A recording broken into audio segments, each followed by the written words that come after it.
I did a quick dry fit on most of the parts to basically remember what I was going to be up against. Interestingly enough, the sleeves were actually split, and I'm 99% certain it was just for ease of mold making and casting. So these will just get glued and then fused to the rest of the body.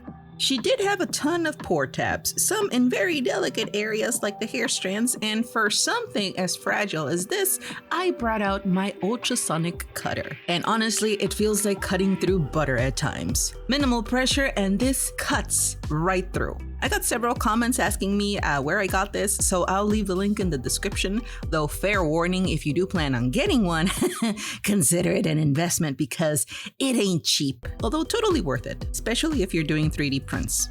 The hair strands and the earrings had extras because, as you can see, the casting was pretty bad in regards to flashing, so even more patience and care will be needed to get these cleaned up. I did think of printing my own so I won't have to deal with the casted ones, but honestly, I got lazy and I didn't want to power up my shed, prepare the files, wait several hours for the thing to print. Picking once battles in a project is the gold standard. Although sometimes I do go against my better judgment, as you've seen in many of my videos on this channel. Everything was going well, but sometimes you see some pieces broken down like the hair and you go, really? Did it have to be this way?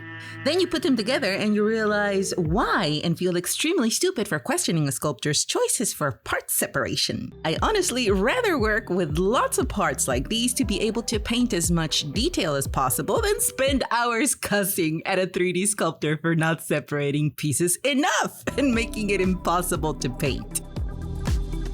Now, the kit only had the top and the bottom portion of her glaive casted. I measured it and it said it's around 2mm thick, and I brought out my 2mm rods to see if it would fit, and they did. But then I wasn't gonna be able to actually drill into the resin to install it because there was no space left. So I took the optional route of using a 2mm styrene rod.